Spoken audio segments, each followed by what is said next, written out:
인사 나눌까요? 안녕하세요. 25년도의 첫 강인데, 자, 보죠. 여기 내용은, 앞으로 이제 계속 해 나갈 건데, 기본 교재 내용이에요. 그냥 PPT 작업을 해서 만들어 놓은 거니까, 기본 교과서 따라오시면 돼요. 그대로. 공부 방법은 뭐 앞에 계신 분들이 이야기할 거고 아마 중간중간에 이야기하니까 그냥 바로 수업하게요. 저는 뭐 할 말이 별로 없어요. 자체가 여기 칠판 보시면 돼요. 그냥 제가 수업을 할 때 두 번 설명하니까 굳이 메모 안 해도 됩니다. 메모하다 보면 놓치는 경우가 종종 있거든요. 그래서 일단 듣는 게 연습이 되면 나중에 들리는 게 보는 건 자연스럽게 따라오더라고요. 보지를 못하면 이렇게 읽지를 못하거든요. 나중에 듣는 걸 먼저 하고 그다음에 보는 걸 나중에 하는 게 가장 좋습니다. 민법은 원래 41번부터 시작을 해요. 전체적으로.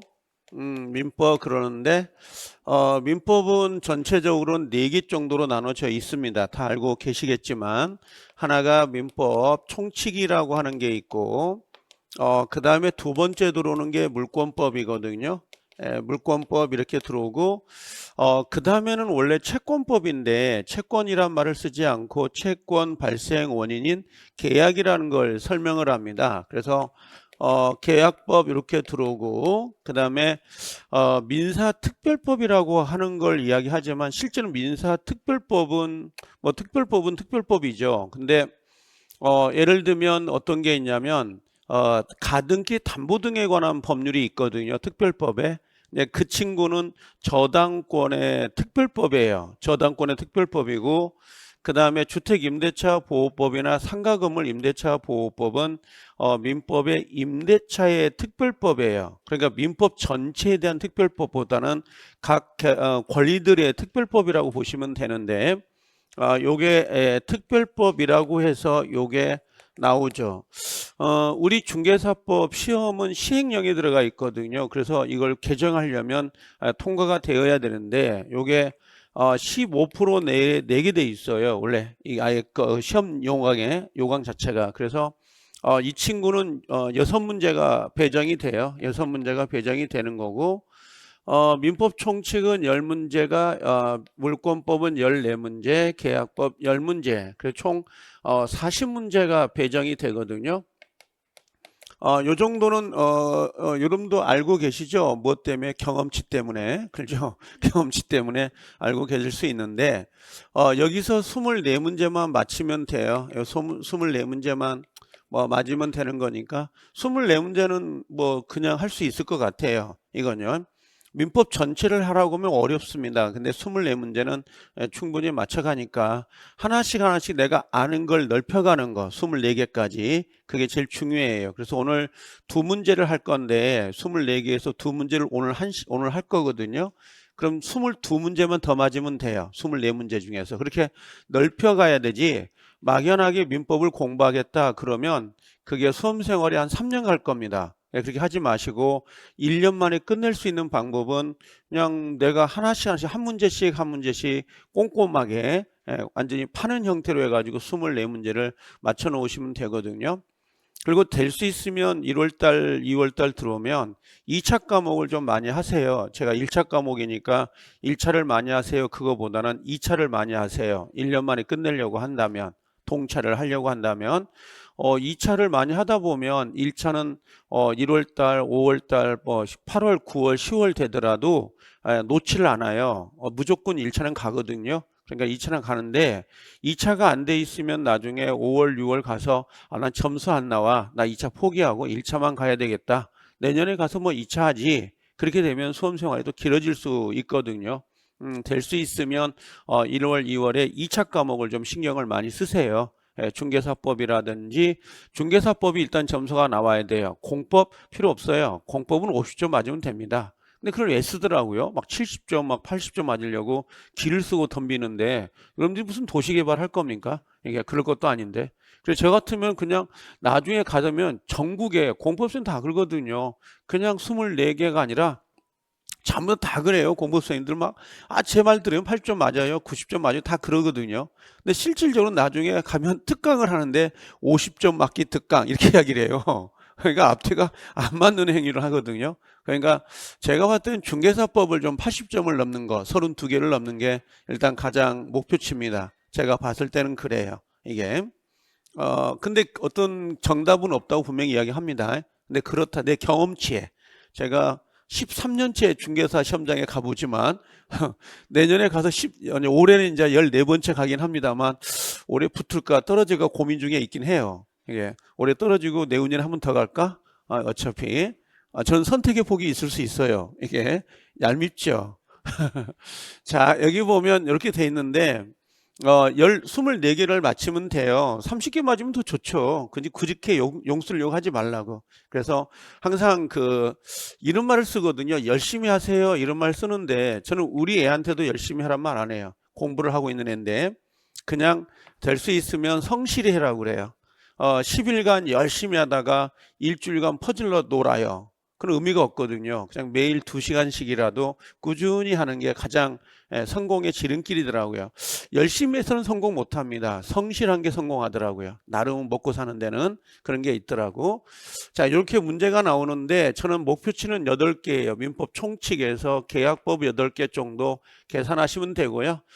물권 하지 마요. 특별법 하지 않아도 상관없습니다. 나중에 물권법은 수업만 빠지지 않고 오시면 효자 노트를 톡톡히 합니다. 물권법이 엄청 쉽거든요. 나중에 가서 보면. 그래서 이건 포기해버려. 포기하더라도 요 2개만 해도 16개잖아요. 16개니까 나머지 20문제에서 충분히 10개가 나오거든요. 걱정 안 해도. 근데 요 2개를 많이 쓰려고, 용 쓰려고 좀 신경을 많이 쓰시라고. 원래 문제는 민법 총칙은 항상 번호를 기억하세요. 41번부터 50번까지가 민법 총칙 문제입니다. 절대 50번을 넘어가는 문제는 없어요. 그 다음에 물권법은 51번부터 해가지고 64번까지가 돼요. 14문제니까. 그 다음에 65번부터 해가지고 74번까지가 계약법이고 나머지 75번부터 해가지고 80번까지가 특별법이에요. 올해는 특별법이 약간 심판례가 2개가 더 들어가서 어려워졌는데 이런 점이 보통 한 3개 정도 4개 정도 맞거든요. 이 특별법이. 너무 걱정 안 해도 되지 않을까 생각은 드는데 해라는 것만 좀 하세요. 알겠죠? 붙는 데는 아무 지장 없으니까. 자, 이렇게 되어 있다는 거. 민법 전체가. 자, 이건 지워도 되겠죠? 뭐 이렇게 되어 있는데 자, 민법 총칙을 한번 와볼게요. 민법 총칙은 민법이 제가 이런 말 안 해요. 민법이 뭐다, 민법의 체계는 뭐다. 시험에 안 나와요. 시험에 안 나오는 걸 해봐야 의미가 없거든요. 이게 민법 총칙은 첫 번째는 뭐가 있냐면 권리 변동에 안 써도 됩니다. 권리 변동이라는 게 있는데 요 권리라는 걸 쓰거든요. 변동이다라고 하는데 민법의 용어를 잘 모르겠다 그러면 무조건 끊어 쓰세요. 그게 아주 좋은 방법이에요. 끊어 쓰는 게 가장 좋거든요. 내가 알 수 있는 단어까지만 끊어 쓰시면 돼요. 예를 든다면 우리가 중간을 뭐라고 해요? 생략이라고 하거든요. 생략 등기, 생략인데 이거 빠졌네. 가끔 초등학교를 안 나와가지고 가끔 헷갈려요. 생략이니까 이걸 뭐라고 그래? 처음에 잘못 썼다가 나중에 고치는 걸 있죠. 이걸 추정한다, 이걸 보완한다 그래요. 보완. 이걸 나중에 추인이라고 해서 이게 고쳐지거든요. 그럼 봐요. 중간을 뭐예요? 생략한 등기잖아요. 그럼 원래는 이게 중간 생략 등기 이렇게 불러요. 근데 끊어서 있거든요. 이게 갑이라는 사람 을 둘이 매매를 했고 그 다음에 병하고 다시 매매를 해요. 그럼 원래 등기는 순차로 넘어와야 되는 게 맞거든요. 근데 중간을 생략했다는 거야. 그럼 얘 등기를 않고 이렇게 넘어가는 거거든요. 요게 중간을 생략한 등기. 요 글자가 연상되잖아요. 그냥 모르면 끊어 쓰면 돼요. 그냥 모르면 내가 아는 데까지. 법률 용어만 해도 60점 맞거든요. 정확히 구사할 수 있다면 요게. 자, 그래서 권리 변동 그러는데 권리에는 두 가지가 있어요. 우리 시험 범위의 권리는 두 가지인데 민법 전체로 놓고 본다면 물권도 있고 채권도 있고 그다음에 가족권이라는 게 있어요. 그 가족법상에 그 안에 예를 들면 친족권, 상속권 여러 가지가 있는데 우리는 권리가 두 개밖에 안 보여요. 하나가 뭐냐면 물권하고 또 하나가 채권이에요. 저는 이 물권과 채권을 구별하는데 거의 1년 걸린 것 같아요. 물권과 채권이 구별을 못하겠어요. 누가 물어봐요. 물권이 뭐냐 채권이 뭐냐고 물어보면 답변을 못했던 것 같아요. 저는요. 그냥 머릿속에서 그런 거 있죠. 어려운 말 쓰는 거. 물권? 그건 뭐예요? 뭐 사람이 어떻게 쭉 쓴단 말이야. 근데 질문을 했던 친구는 고개를 가우뚱하고 가요. 그게 뭔지 아세요? 내가 설명을 못한 거가 아니라 내가 모르기 때문에 상대방을 이해를 못 시킨 거야. 이게 그 정도가 되더라고요. 나중에 가서 보니까 물권이 변동된다. 변동이 뭐예요? 요게 발생이 되기도 하고 변경이에요. 그 다음에 소멸하는 거거든요. 사람으로 친다면 출생하고 살아가고 죽는 건데 나는 변동이 큰지 변경이 큰지도 몰랐어요. 나중에 이게 가끔가다 헷갈려. 권리 변경인가? 권리 변동인가? 이게 헷갈리더라고요. 이런 단어들이. 이런 거 소소한 것들이 나중에 점수하고 연결이 되는 거거든요. 이게. 근데 발생이 되고 변경이 되고 소멸되는데 바꿔볼게요. 물권이 발생되고 물권이 변경되고 물권이 소멸되는 거 있죠. 이걸 물권 변동이라 그래요. 이렇게. 그럼 채권은 뭐냐? 채권이 발생, 채권이 변경, 채권이 소멸되거든요. 그럼 채권 변동인데 물권과 채권의 공통된 단어가 권리란 말이에요. 그래서 민총에서는 권리 변동 이렇게 배우는 겁니다. 그러면 여기서 간단히 해볼게요. 물권하고 그 다음에 채권이 뭐냐? 요게 문제가 되거든요. 그냥 물권은 그냥 사람이 그냥 물건이에요. 물건이라는 건 부동산도 있고 토지 건물 그 다음에 동산도 있단 말이에요. 그럼 사람이 물건을 사용하고 수익하고 처분할 수 있는 권리가 물권이거든요. 지금 다른 사람이 개입이 안 되잖아요. 이게 물권이라고. 그럼 요게 지금 제 거 볼펜이에요. 요게 제 볼펜인데 아니 제 건 아니에요 원래. 제 볼펜이라고. 그럼 내가 요 물건이잖아요. 물건을 사용하고 수익하고 처분하는 거야. 누군가의 개입이 있어요 없어요? 없어. 이게 물권이에요. 지금 여러분들이 입고 있는 옷 있잖아요. 버려도 되고 내가 누구한테 주어도 되고 상관없잖아요. 내 마음대로 할 수 있는 거. 그게 물권이라고. 그게 내 땅에다가 건물을 짓든지 내 땅에다 뭘 하든지 무슨 상관이에요. 그게 바로 뭐예요? 물권이에요. 근데 간혹 가다가 헷갈려요. 저는 여기서 헷갈렸던 게 뭐냐면 이 전세권은 물권인가요? 채권인가요? 둘 중에 하나만 돼요. 물권이에요? 채권이에요? 네, 물권이란 말. 이게 물권이거든요. 이게 물권인데 가만히 생각을 해보면 요 갑이 집주인이야. 근데 의뢰한 사람이 전세권자거든요. 전세권자인데 야 전세금 얼마에 기간은 2년 동안 내 집에서 살래? 이렇게 물어봐요. 그럼 전세권 갑과 을이 전세권 설정 계약을 합의한다고. 그러면 전세권은 사람이 나오니까 왜 사람하고 물건이라고 했는데 왜 사람이 두 사람 나오죠? 이렇게 물어봐요. 이건 전세권이 아니에요. 이건 전세권이라고 생각하는 전세권이 아니라고. 이건 전세권 설정 계약이에요. 계약. 이건 물권 계약을 하고 있는 거라고.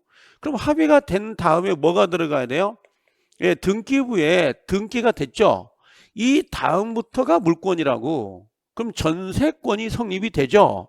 그럼 뭐가 돼? 을이라는 사람은 이 집을 어떻게 하는 거야? 요 갑의 간섭 없이 사용하고 수익할 수가 있다고. 이게 이 자체를 물권이라고 하는 거라고. 이걸. 근데 요건 지금 여기서부터 생각해 보니까 어떻게 사람과 사람이 나오는데 물권이 되지? 이게 혼선이 저는 왔던 것 같아. 제 초짜 때, 초심 때. 자, 요거 사람이 물권은 사람 대 뭐예요? 물건이에요. 취득한 상태라고. 그 다음에 채권이 그럼 뭐냐? 채권은 다른 건 없어요. 그냥 사람이 뭔가 사람에게 뭔가 요구한다. 이걸 좀 어려운 말로 급부라 그래. 급부.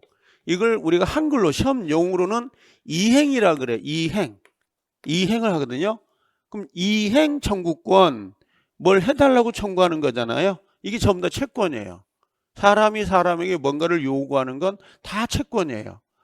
여러분들은 학원 수업을 끊었잖아 지금. 그럼 강의해달라고 요구할 수 있죠. 그게 채권자예요. 여러분들은 강의를 해줄 의무가 있으니까 학원은 채무자가 되는 거고, 여러분들 버스를 탔을 거 아니에요. 그럼 요금을 냈을 거 아니야. 그러면 버스 기사 아저씨한테 그 목적지까지 태워다 달라고 요구할 수 있어요, 없어요? 있죠. 그게 채권이에요. 사람 대 사람이 뭔가를 요구하면 채권이죠. 월급날만 되면 우리 집사람은 저한테 전화해요. 월급 보내라고. 그렇죠? 이게 채권자죠. 전 채무자가 되고, 용돈 지급 날짜가 되면 애들한테 나한테 돈 달라고 그래. 아빠 돈 주세요, 용돈 주세요 그러거든요. 이놈들은 채권자처럼 그런단 말이에요. 이게 내가 괜히 채무자처럼 보이게 되는 거고, 그게 바로 채권이에요. 사람 대 사람, 내가 음식점에 가서 아저씨 짬뽕 시키고 왜 안 나와요? 이게 채권이라고. 이게 은행에서 여러분들한테 돈 달라고 하지 않아요? 그죠? 왜 원금하고 이자 안 갚냐고 그래요? 그죠? 그게 뭐예요? 채권이에요. 전기요금 왜 안 내냐고 띵동띵동 오죠. 그게 채권이라고. 그걸 최고라 그래. 돈 달라고 빨리 독촉하는 걸 최고라고 한다고. 이런 것들이. 그러니까 결국은 사람 대 사람이 묶여 있는데, 이 사람은 자연인도 되고 우리 같은 사람, 회사, 법인도 된다고. 그렇죠? 법인 같은 거. 이런 것도 다 뭐예요? 채권이 되는 거라고. 이런 것들이. 자, 그래서 물권과 채권인데, 채권이 뭐라고 했어요? 채권이 물권이 발생, 변경, 소멸되는 걸 권리변동이라 그런다고. 그럼 권리변동이 되면 얘들은 이 권리변동의 원인이라는 게 있을 거 아니냐? 그 원인이 있다고. 그 원인이 두 가지로 구별이 돼요. 두 가지로. 여러분들이 갖게 되는, 이게 커피인데, 저는 커피를 이거 하나 타가지고 요걸 한 5일간 먹거든요. 이게 왜요? 5일간 먹어요. 내 마음이에요. 이게. 그럼 여기 이제 볼펜이라고. 이 볼펜 소유권을 내가 갖게 된 이유가 뭘까? 갖게 된 이유. 요게요. 갖게 된 이유는 두 가지밖에 없어요. 하나가 뭐냐면 법률 행위. 또 하나는 법률 규정에 의해서 권리를 취득해요. 해요. 지금 여러분들 살고 있는 집 있잖아요. 그 집이 전세권일 수도 있고 임대차일 수도 있고 아니면 자가일 수도 있거든요. 그 집의 소유권을 취득하게 된 원인이 뭐예요? 두 개예요. 그게 하나가 뭐예요? 법률 행위, 또 하나가 법률 규정이야. 내가 돈 주고 샀어요. 이게 뭐예요? 돈 주고 샀어요. 그게 뭐예요? 이게 법률 행위가 되는 거야. 법률 행위는 다른 말로 의도한 대로, 생각한 대로 플러스 뭐예요? 효과가 발생되는 걸 법률 행위라고 한다고. 법률 행위. 내가 짜장면 집에 가서 나 짬뽕 먹고 싶어. 그렇죠? 그게 뭐예요? 짬뽕 주세요. 그게 뭐겠어요? 법률행위인 거야. 법률행위. 그럼 법률행위는 나 오늘 집에 갈 때 157번 타고 갈 거야. 지하철 타고 갈 거야. 그렇죠? 그럼 표서 찍을 거 아니야. 그게 법률행위라고. 나 이 학원 등록할 거야. 저 학원 등록할 거야. 내 생각대로 이루어지는 거잖아요. 그게 뭐예요? 법률행위예요. 여러분들 인생에서 가장 실패한 법률행위가 뭐예요? 바로 청혼을 잘못했다는 거. 그렇죠? 이 남자가 아니었어. 이 여자가 아니었던 거야. 그렇죠? 그게 바로 뭐예요? 법률행위를 잘못한 거라고. 이 집 잘못 산 거 같아? 뭐예요? 법률행위를 잘못한 거라고, 그게.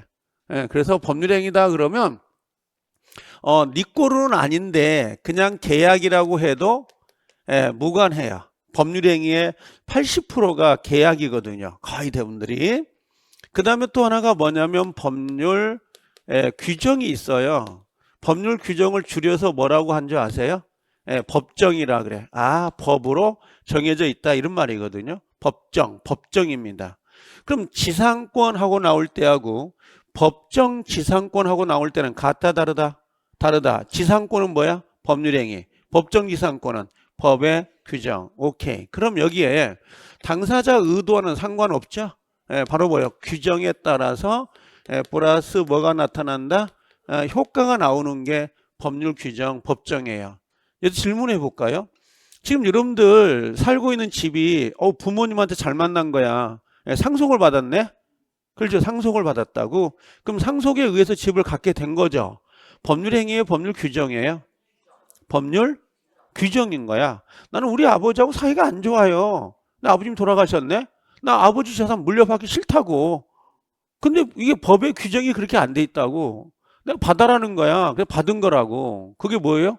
법률 규정이라고. 내 의사와 상관없다는 거지. 그런 것들이. 그러면 법률 행위가 다툼이 많겠어요? 법률 규정이 다툼이 많겠어요? 법률 행위가. 얘는 규정대로 효력이 발생하니까.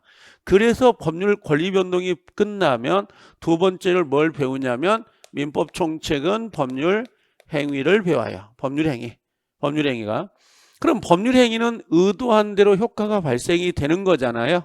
의도를 생각을 고급지게 뭐라고 하냐면 고급지게 뭐라 그래 이걸요? 고급지게 의사표시라 그래. 예, 의사 표시라고 해요. 의사표시. 그 법률행위 핵심이 의사표시라고. 왜 나한테는 의견을 안 물어봐? 왜 당신 마음대로 결정해? 내 생각을 물어봐야 될 거 아니야? 그게 의사표시라고. 그러면서 이 법률행위 다음에 배우냐면 핵심인 의사표시라는 걸 배워요. 예, 의사표시. 자, 법률행위 네 꼴은 아니라 그랬어요. 계약이야. 계약의 가장 중요한 게 뭐예요? 예, 의사표시라고. 그 다음에 이 법률행위, 계약은 반드시 자기가 해야 되는 건 아니라 그랬죠. 다른 사람이 대신할 수도 있다 없다? 있다. 그걸 우리가 대리제도라 그래요. 대리제도. 대리제도는 자기의 활동 범위가 넓어지죠. 그렇죠? 자, 그 다음에 이 법률행위가 뭐가 될 수도 있어요? 무효가 되기도 하고 취소가 되기도 해요.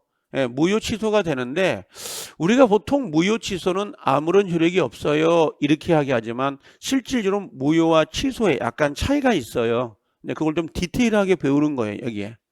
그 다음에 법률행위 계약을 할 때 조건을 붙이기도 하고 기한을 붙이기도 하거든요. 조건과 기한은 약간 다른 게 기한은 확실한 사실을 의존해요. 예를 들면 12월 25일 크리스마스가 오면 12월 25일은 와요 안 와요? 그건 조건의 기한이에요. 그걸 기한이라 그래요. 기한. 근데 내일 눈이 오면 확실해요 불확실해요? 그걸 조건부 법률행위 조건이라 그래요. 조건이. 그럼 이건 어떨까? 병이 사망하면 내가 집을 드리겠습니다. 조건인가요? 기한인가요? 병이 사망하면 집을 드리겠다 그랬어요. 조건 기한? 응? 아니 병이 사망, 병 죽어 안 죽어? 그럼 조건이 기한이요? 기한이지. 아니 발생 사실이 확실한 거 그건 기한이고 불확실하면 조건이요. 우습게 여러분들 중개사 시험에 붙을까? 기한이야? 예, 그래 마음은 기한이지. 예, 마음은 기한이지만 떨어질 수도 있어요 없어요? 아니 있지. 이제 조건이 기한이야. 그건 조건이지. 이게 알겠죠? 그럼 12월 25일은 확실하게 오는 거잖아요. 그걸 확정 기한이라 그래요. 근데 병이 사망하면 집을 주겠다. 병은 죽긴 죽죠. 근데 언제 죽을 줄 알아 몰라. 그래서 앞에다가 이렇게 붙이는 거지. 확정 기한이 들어와 있고 그 다음에 여기 앞에다가 불확정 기한 이렇게 붙이는 거예요. 확실하긴 하는데 언제 올 줄 모르니까. 이해돼요? 그럼 볼게. 한 달 안에 비가 오면 집을 주겠다. 한 달 안에 비가 오면 집을 주겠다. 조건 기한. 조건이지. 한 달 안에 비가 안 올 수가 있거든. 근데 언젠가 비가 오면 집을 주겠다. 예, 불확정 기한이지. 기한. 반드시 비가 오니까 대한민국은. 그렇죠? 근데 언제 올 줄 알아요? 몰라요? 몰라. 말장난이야. 그러니까 말장난. 그 용어만 잘 정리가 되면 그렇게 어려운 게 아니라고. 이게. 알겠죠? 자, 이렇게 정리해 놓고 본다고. 그럼 자, 하나 더 들어가 볼게, 이제.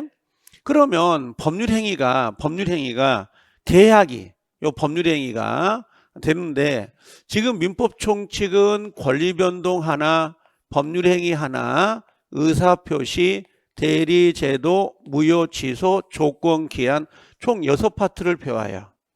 6파트를 배우는데, 여기는 시험에 나올까 안 나올까요? 나도 궁금해요. 10년에 나올 수 있는 퍼센트는 20%. 두 문제 정도. 그 다음에 여기는 매년 나와요. 두 문제. 예, 여기는 작년에 세 문제가 나왔지만 두 문제. 여기는 두 문제에서 세 문제, 두 문제. 여기는 하나.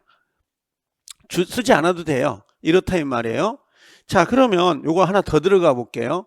법률행위라는 게 성립되려면 성립 요건이 있어야 돼, 없어야 돼요? 있어야 돼. 계약이 성립되려면. 그래서 법률 행위, 다른 말로 이야기한다면 계약이라고 합시다. 자, 계약이 성립되려면 성립 요건을 갖춰야 되거든요. 안 써도 돼요. 들으면 두면 돼요. 책에 다 있어요. 이 책에. 성립 요건인데, 자, 성립 요건을 가기 전에 갑이란 사람하고 을이란 사람이 집이 있고요. 돈 1억이 있습니다. 그럴 수 있죠. 그럼 요 갑과 을이 청약을 해요. 내 집 1억에 살래? 그럼 을이란 사람이 내가 당신 집 사겠어요? 하고 승낙이 될 수 있겠죠. 그럼 매매 계약이 성립이 되거든요. 그럼 이 계약이 성립되려면 성립 요건은 하나, 둘, 세 개를 갖춰야 돼요. 그래야 모든 법률행위. 다시 해볼게요. 갑남이 을이라는 사람과 결혼하고 싶어요. 결혼하려면 뭐가 들어가야 돼요? 청혼인데 우리가 청혼이죠. 결혼의 혼. 그죠? 근데 청약이죠. 그게 청약인 거야. 청약 이렇게 들어가고 을녀가 뭐라 그래? 빚이 웃으면서 너하고 일생을 같이 하겠다. 그 법률행위가 잘못된 거라고. 알겠죠? 그게 바로 뭐예요? 승낙이 되는 거야. 청약과 승낙. 이해되셔요? 청약과 승낙에 의해서 혼인이라는 게 성립이 되죠. 그럼 물어볼게. 갑은 왜 을하고 매매계약을 체결했을 것 같아요? 갑은 을하고 왜 매매계약을 체결한 거죠? 더도 말고 집 왜 파냐고. 집을 왜 파냐고. 돈 받으려고. 이게 목적이야. 을의 목적은 뭐예요? 재산권 취득하려고 목적이지. 갑나무 을려고 왜 결혼하려고 했죠? 상관없어. 남자는 예쁘면 다 돼. 을려는요, 왜 결혼했죠? 돈이 많아. 그래. 아우, 이기적이야. 자, 그게 승낙이라고. 그럼 계약이 성립되려면 첫 번째는 뭐가 있어야 돼요? 당사자니까 갑하고 누가? 을이 있어야 되고, 그 다음에 두 번째가 목적이에요. 목적은 예를 들면 집이 있고 돈 1억이 이게 목적이겠죠. 계약을 하는 이유. 그 다음에 세 번째가 의사표시가 있어야 돼요. 이게 청약하고 승낙이 있어야 되거든. 그래서 모든 법률행위의 성립 요건은 이 세 가지예요. 당사자, 목적, 의사표시가 반드시 있어야 되거든. 이 세 가지를 갖추면 계약이 성립됐다 이렇게 이야기를 해요. 요게. 그럼 질문해 볼게. 요게 요렇게 가볼게요. 여러분들 제가 많이 쓰는 게 첩계약인데 갑이라는 사람과 을여가 첩계약을 맺어요. 첩계약은 배우자 있는 자가 다른 자와 동거계약을 맺는 거예요. 알겠죠? 요즘은 뭐라고 이야기해요? 스폰서. 이렇게. 그러면 갑남이 뭐라고 했냐면 을려에게 야, 내가 집을 줄 테니까 나하고 첩계약 맺을래 그랬다고. 그랬더니 을려가 망국의 공통어. 그죠? 그게 뭐예요? 오빠 이렇게 이야기하죠. 그렇죠? 왜? 자기들은 그렇게 안 불렀어요? 안 불렀어요? 돈만 받구나. 이게 결혼한 게 아니라 첩계약을 맺은 거야. 이해되죠? 그럼 이 첩계약은 성립이 돼야 안 돼요? 돼. 왜? 당사자 있잖아. 목적 있죠, 나름. 의사표시. 있다고. 그럼 첩계약은 성립이 됐네. 그럼 성립이 됐다고 해서 무조건 효력을 발생하는 게 아니에요. 효력 요건을 다시 따져요. 성립이 안 되면 굳이 효력 요건을 따질 필요가 없지. 효력이라는 게 유효인지 무효인지 취소인지를 따지는 거거든요. 그래서 다음이 성립이 되면 그 다음에 따지는 게 효력 요건이고 효력은 유효니 무효니 취소니를 따지는 거라고. 그럼 질문. 자, 만약에 법률행위가 성립되지 않았어. 성립되지 않으면 무효 취소란 단어를 쓸 수 있다 없다? 없다는 말이에요. 무효나 취소는 성립이 됐다는 전제죠. 내가 결혼을 하지 않았는데 혼인계약이 무효입니다. 혼인계약이 취소입니다. 이런 단어를 쓸 수가 없는 거라고. 근데 그걸 지금 방금 제가 이야기한 게 30%나 40%의 출제율을 갖고 있는 지문이거든요. 근데 못 맞춰. 참 희한하게 못 맞춰, 그걸. 나도 못 맞히는 이유를 모르겠어요, 그걸 저도. 성립이 되어야 무효 취소를 쓰는데 무효라는 개념이 느낌상에 성립이 안 돼도 쓸 수 있는 단어처럼 느껴진가 봐. 그게 오버랩 돼가지고. 오케이. 자, 당사자는 뭘 갖춰야 되냐면 살아는 있어야 돼, 죽어 있어야 돼. 살아 있어야 되지. 그걸 뭐라 그래? 고급지게 권리 능력이라 그래요. 안 써도 돼요? 여러분들은 권리 능력이 있는 거예요, 없는 거예요? 있죠. 그 사자, 죽은 자는 권리 능력이 있다, 없다? 없어. 물어볼게요. 사자, 죽은 자 명의로 등기 청구가 들어왔습니다. 그리고 등기 위에 기재가 됐습니다. 그 등기 유효, 무효? 무효라고. 그걸 못 찾아. 죽은 자가 어떻게 법률행위를 해요? 두 번째, 의사 능력이 있는 거예요. 의사 능력이 있어야 된다고. 의사 능력은 개별적 판단이에요. 여러분들 의사 능력 있나요? 몰라. 만약에 일론 머스크처럼 뭐 몇 조, 그 사람 재산이 600조라고 하죠. 600조 재산을 굴리는 사람. 여러분 그 정도 판단 능력이 있을까?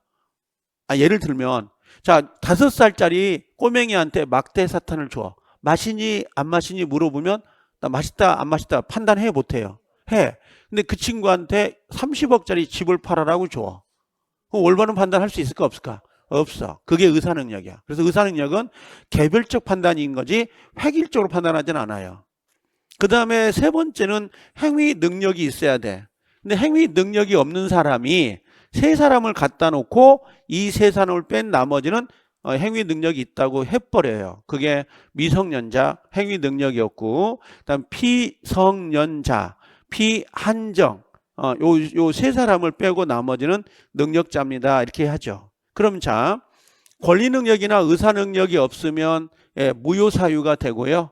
행위 능력 없는 자가 계약을 맺었습니다. 그러면 취소 사유가 돼요. 이제 효력 요건을 따지는 거니까. 자, 목적은 뭘로 갈까요? 목적은 확정이 되어 있어야 되고 가능해야 되고 적법해야 되고 사회적 타당성을 따져요. 이 첩계약은 여기서 걸립니다. 여기서 사회적 타당성에서. 그 다음에 의사표시는 의사하고 표시가 일치가 되어야 되고 하자가 없어야 되거든요. 자, 다시 해볼게요. 그러면 잘 봐봐요. 우리가 권리 변동을 했잖아. 머릿속에. 그 다음에 원인이 뭐예요? 두 가지. 법률행위, 법률 규정. 법률행위 가져왔죠. 법률행위가 성립되려고 하니까 뭐가 있어야 돼? 당사자, 목적, 의사표시. 보이신가요? 그럼 당사자는 우리 시험 범위가 아니에요. 그래서 안 배워요. 우리가 민법 총칙에 있습니다만 우리 시험 범위가 아니기 때문에 뺍니다. 중개사에서 배우는 민법 총칙은 50%만 시험을 봐요. 100%가 아니고. 그 다음에 목적은 지금 배울 거예요. 목적. 그 다음에 의사표시 보이죠? 의사표시는 여기서 배워요. 다음 시간에 배웁니다. 보이신가요? 그러니까 법률행위 성립 요건을 순서로 배우는 거라고 원래가. 그래서 여기서 들어오면 이젠 다 지워버릴게요. 필요 없습니다. 이렇게. 자, 이렇게 지워놓고 보니까 목차만 남는데 여기에 법률행위 보이시죠? 법률행위가 들어옵니다. 그럼 법률행위가 들어오면 첫 번째는 뭐냐면 의의가 들어와요. 의의가. 법률행위가 뭐다? 뭐예요 이게? 그냥 의도한 대로 생각한 대로 뭐다? 효과가 발생이 되면 뭐가 돼요? 법률행위인 거야. 어려운 말 쓰지 말고. 알겠죠? 두 번째는 법률행위 종류가 나와요. 종류, 단독행위, 계약 이런 게 나옵니다. 세 번째는 방금 이야기했던 성립 요건을 이야기해요. 발통 걸리는 거죠. 약간 소스를 주면서 당사자, 목적, 의사표시가 있어야 된다. 그래놓고 네 번째가 뭐냐면 성립 요건 세 가지 중에 첫 번째 뭐였어요? 당사자. 두 번째 목적. 세 번째는 의사표시인데 의사표시를 여기 가져오는 거라고. 보이시죠? 그 다음에 당사자 시험 범위가 아니야. 그래서 여기가 네 번째가 그럼 목적이 뭐니? 이렇게 하고 끝나요. 이해돼요? 이렇게 정리가 되면서 그 다음에 의사표시 넘어간다고. 여기 원래 목차가. 그러면 시험은 이 목차, 목적 있잖아. 여기서 두 문제가 나올 거라고. 두 문제가. 자, 그러면 다시 지워볼게. 이렇게. 그럼 목적이 있잖아요. 이 목적은 어떤 거예요? 그랬더니 효과잖아. 이게 효과거든. 계약을 하는 효과, 결혼하는 효과, 임대차는 효과. 그 목적이 다시 바꾸면 권리 변동이에요. 이게. 근데 이 권리 변동은 굳이 공부 안 해도 돼요. 머리 싸매고 아프거든요.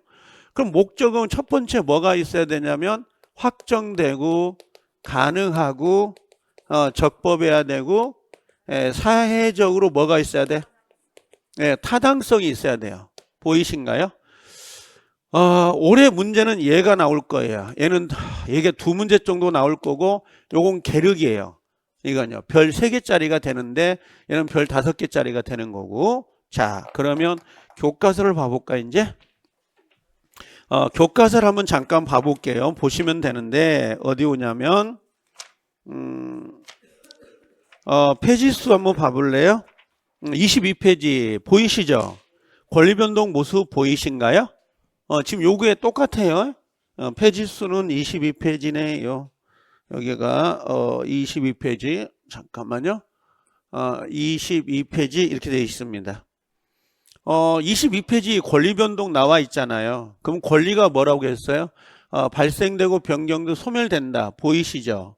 그럼 권리변동 발생, 그럼 변경, 소멸 보이신가요?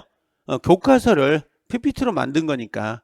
이제 하얀색으로 가면 좋은데 눈 피로도가 높아요, 이게. 그래서 일부러 만들어 놓은 건데 이거 보면 머리 아프겠죠? 보지 마요. 그래서 이걸 안 본다고. 나중에 봐도 상관없어. 3월 달에 봐도. 지금 제가 아까 이야기했던 게 뭐냐면 여기서부터 공부를 하잖아요. 그럼 지쳐요. 그래서 뭡니까? 중간에 중요한 건 대충 봐요. 안 중요한 건 열심히 하고. 그럴 필요가 없어. 시험에 나오는 걸 반드시 잡아야 된다고. 그 24개를 맞히는 게 목적이니까.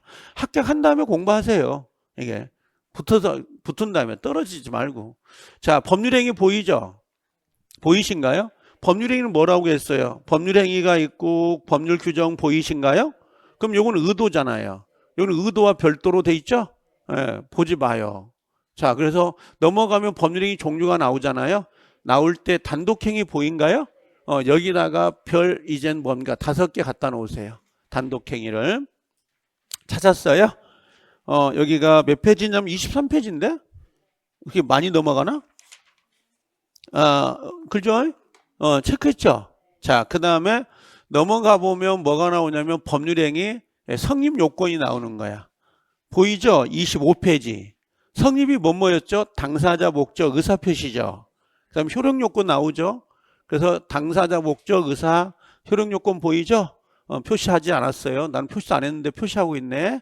자, 특별 효력 요건에서 요거 있죠? 요거.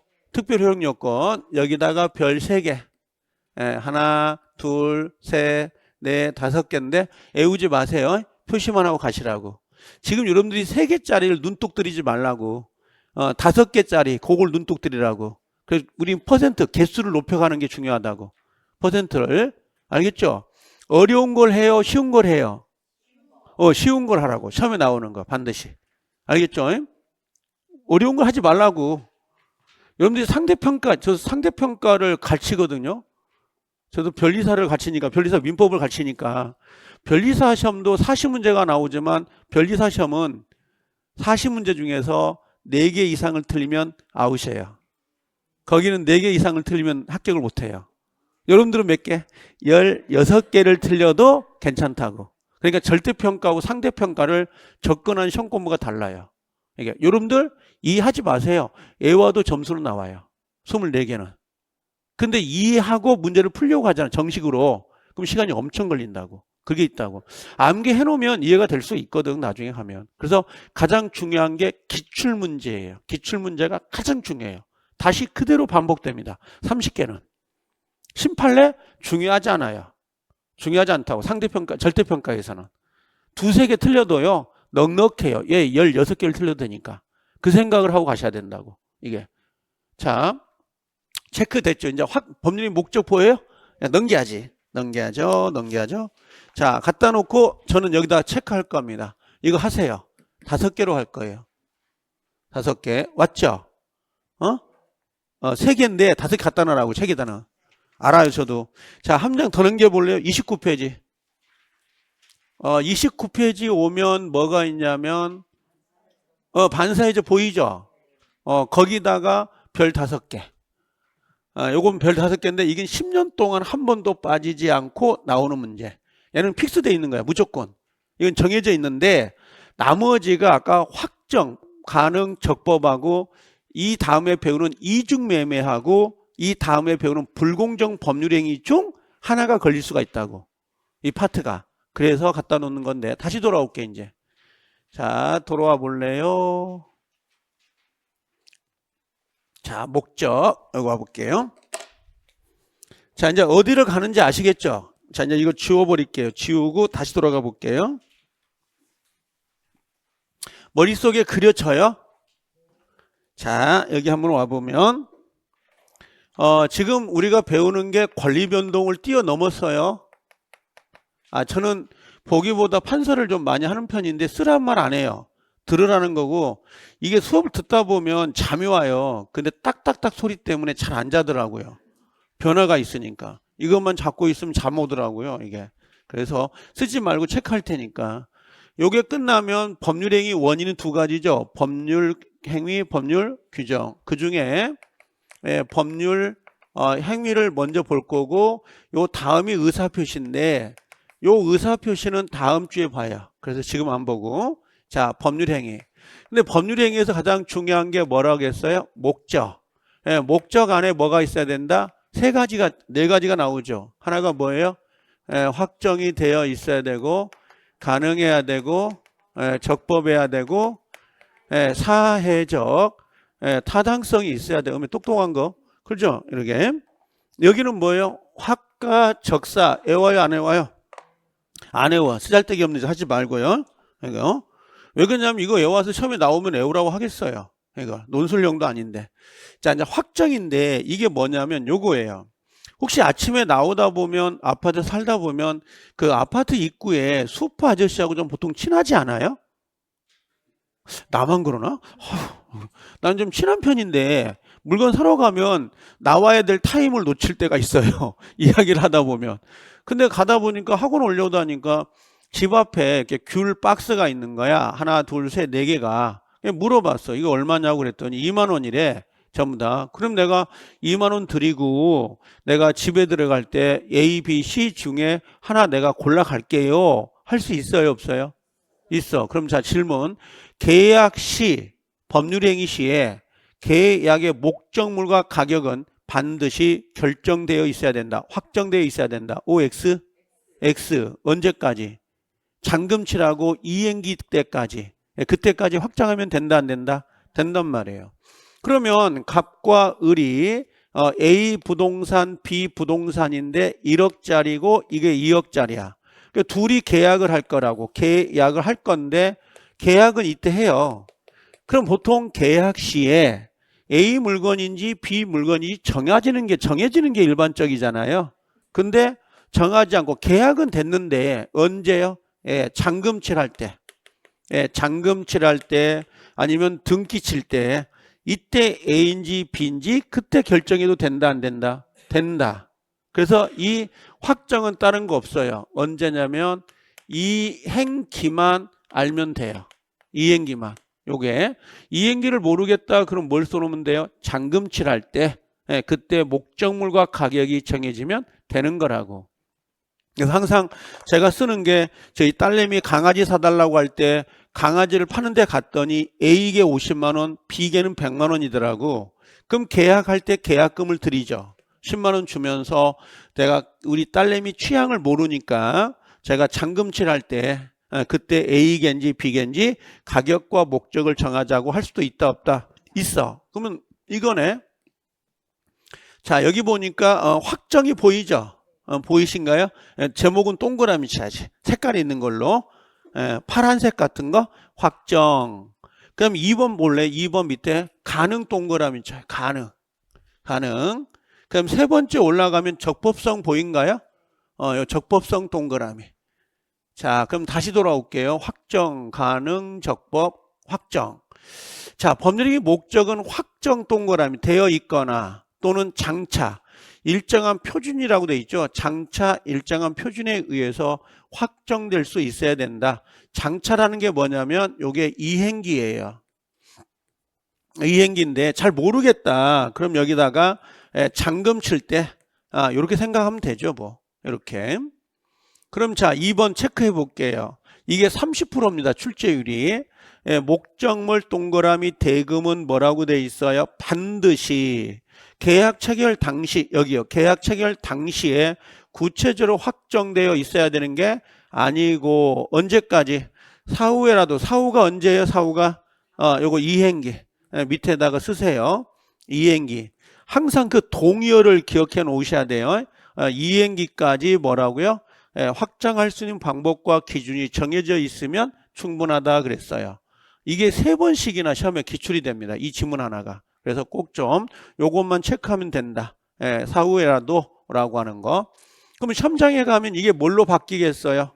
시험장에 가면 이게 뭘로 바뀌냐면 계약 시 이렇게 바뀌거나 법률 행위 시 이렇게 바뀌어요. 법률 행위 시에 확정이 되어 있어야 된다.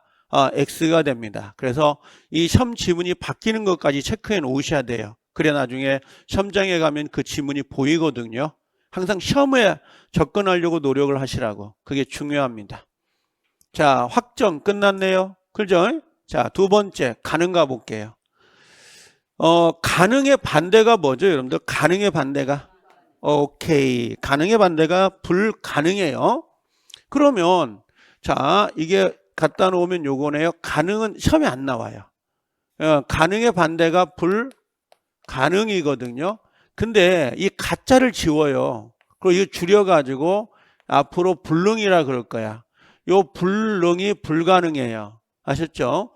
근데 이 불능은 전체적으로 한 6개가 있어요. 불능이란 단어를 쓰는 게. 근데 우리는 4개만 써요. 4개만 쓰는데 하나가 방이 3칸짜리를 매매계약 체결했어요. 근데 3칸이 모두 불타버렸네? 그럼 뭐라고 불러요?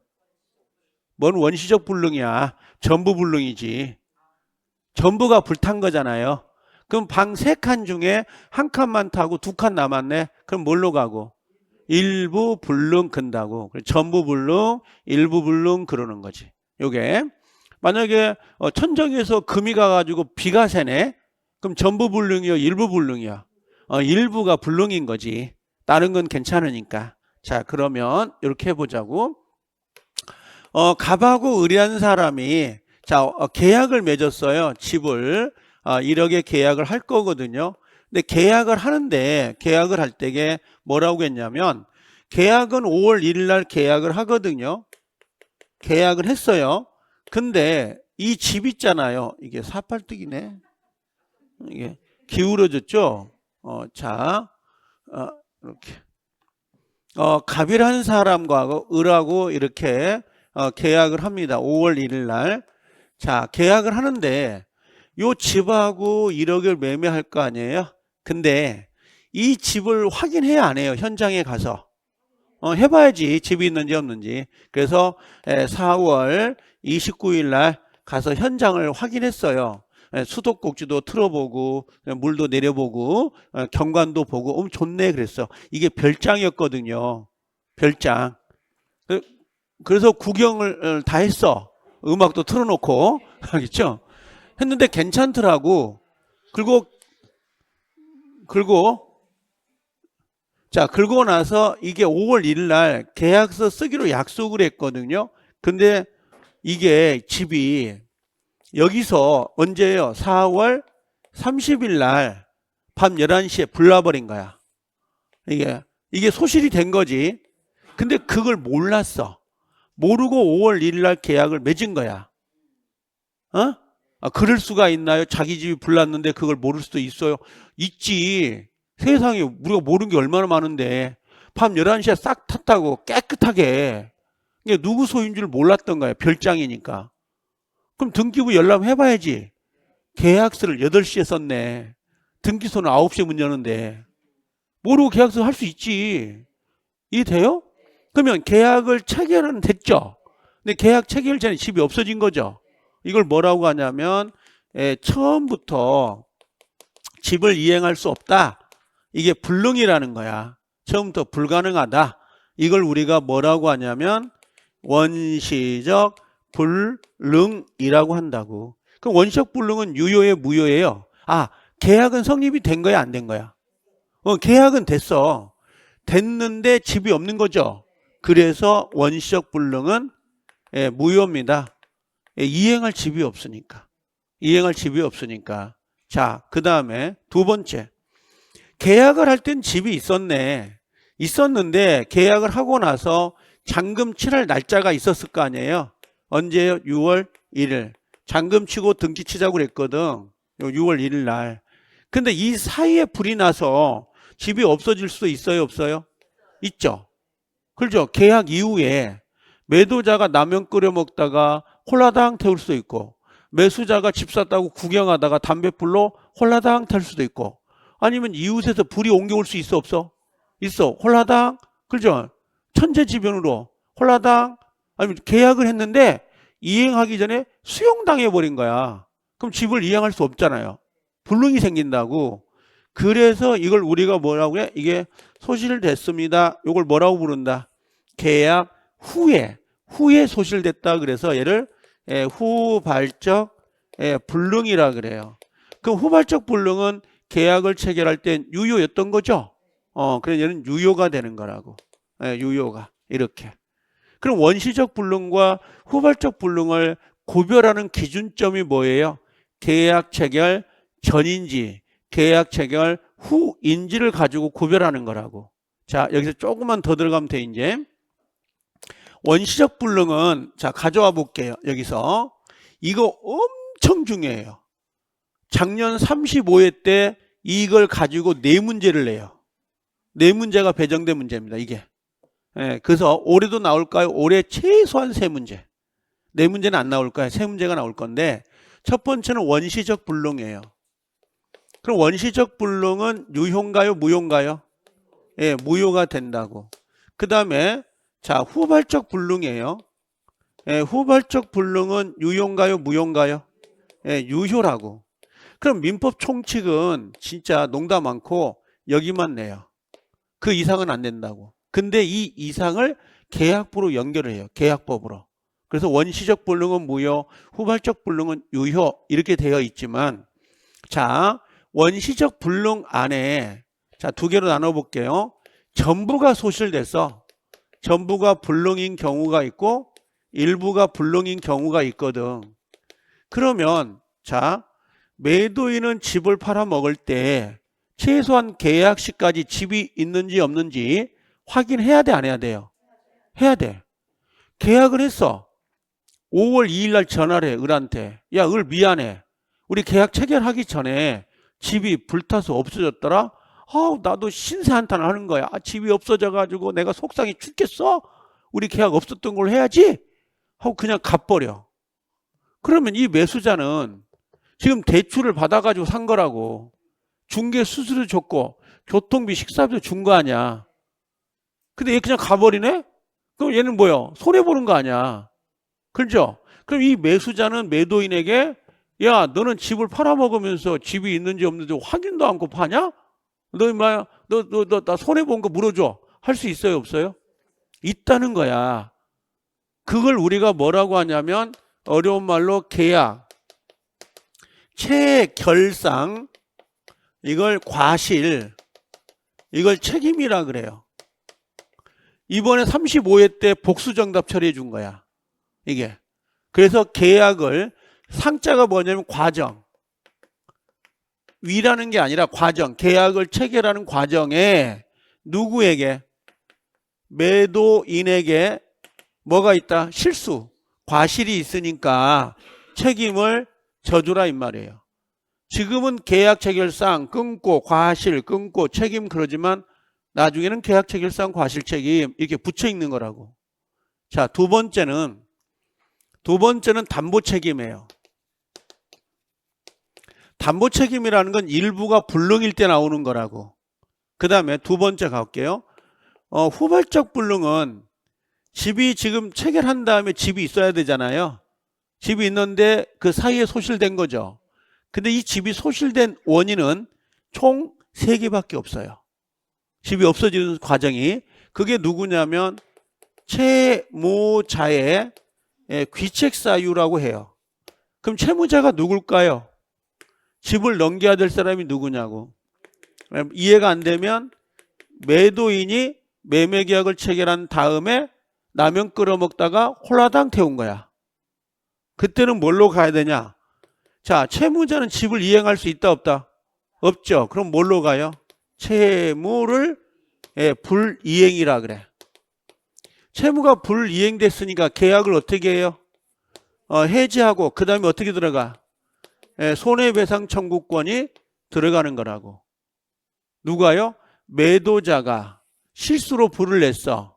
그럼 채무를 이행할 수 없죠. 이걸 뭐라고 부른다? 채무불이행. 다른 말로 이야기하면 약속을 어긴 거라고. 알겠죠? 약속을 어기는 건 다 채무불이행이에요. 그리고 어떻게 해요? 계약을 해지해. 그 다음에 손해배상. 잠자가다도 채무불이행, 해지, 손해배상은 기본 라인업이에요. 기본 코스라고. 물어봐. 채무불이행 되면 어떻게 돼? 대답을 못해. 그건 말도 안 되는 거예요. 채무불이행 되면 어떻게 해? 해제, 그 다음에 손해배상. 그게 라인업이라고. 또 순서가 정해져 있는 거라고. 이걸 뭐 외울 게 뭐가 있어. 당연히 이렇게 들어가야 되는데. 자, 그 다음에 채무자, 매도자의 실수가 없는 경우가 있죠. 채무자의 귀책사유가 없다고. 그럼 채무자 귀책사유가 없다는 건 누구겠어?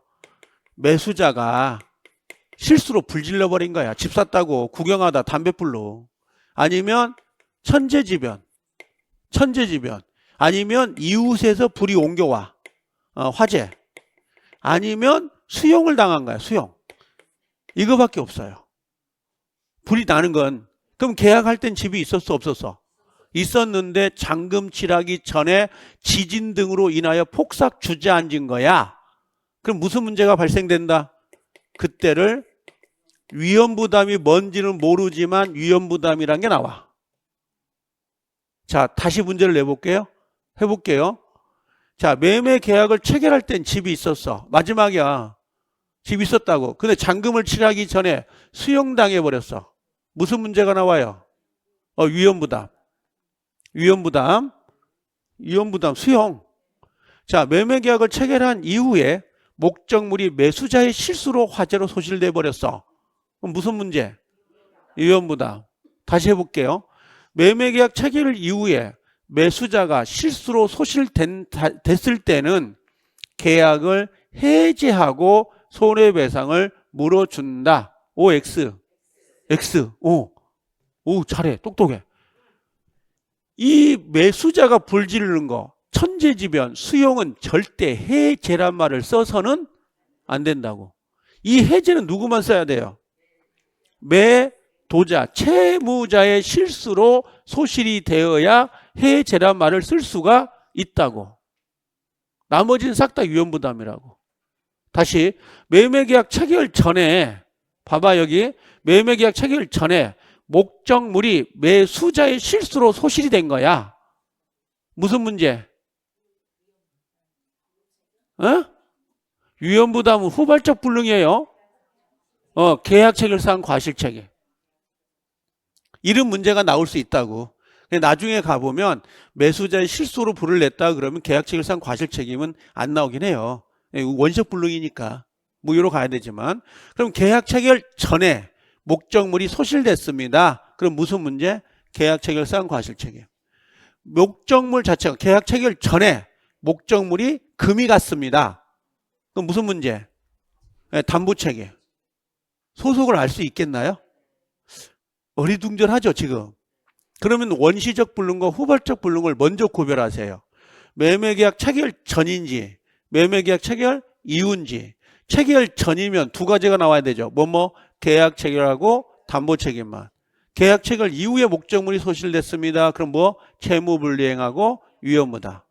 그게 엄청 중요해요. 이 코스를. 그럼 이건 둘 중에 외워야 되니까 원시적 불능 있죠? 원자. 그 다음에 무효의 무자. 여고괴담 알아? 여고괴담? 영화. 이건 원무괴담이야. 이게. 그래서 원무괴담 외워놓는다고. 왜요? 하나도 외워야지. 근데 오늘 저녁에 집에 가서 자려고 침대맡에 갑자기 떠오른 단어가 있어요. 원무게담. 그죠? 잠자려고 하는데 갑자기 떠오를 때가 있잖아요. 찾아봐, 안 찾아봐? 미쳤네, 자야지. 찾아보면 잠 안 잔다니까. 찾아보지 말고 자고 내일 아침에 보면 되지. 자, 여기 체크만 하자고. 원시적 불능 동그라미. 책에서 원시적 불능 동그라미, 무효 동그라미. 그리고 옆에다가 아예 쓰세요. 원, 무, 그 다음에 개, 담 이렇게요. 자, 원무계담.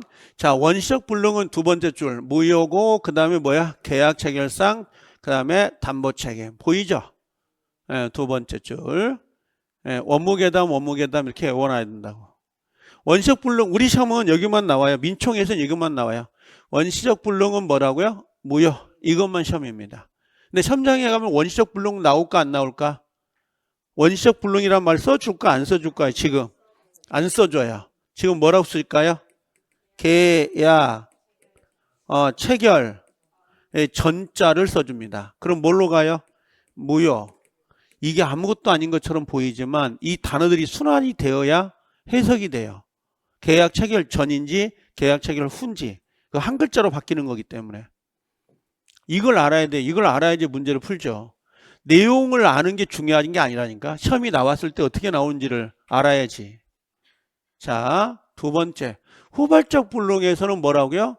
유효인데 후발적 불능은 어떻게 시험에 낼까요? 여기 후발적 불능은 유효입니다. 어떻게 낼까요?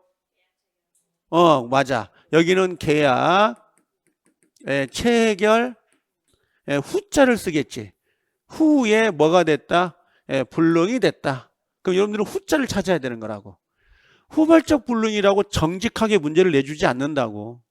전인지 후인지를 가지고 찾아야 된다고. 자, 마지막.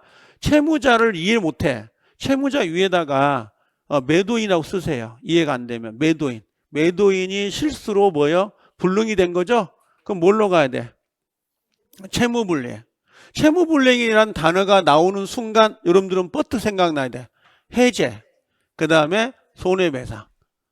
이 해제는 반드시 채무자의 귀책 사유가 있어야 된다고. 그게 없으면 쓸 수 없는 단어라고. 이 해제는. 그 다음에 채무자의 귀책 사유가 없다라고 돼 있죠. 그럼 난 밑에다 이거 쓸 것 같아. 천재지변, 그 다음에 이웃의 화재, 화재, 그 다음에 수용, 그 다음에 채권자. 채권자가 누구예요? 매수인의 실수. 저는 이렇게 써놓을 것 같아.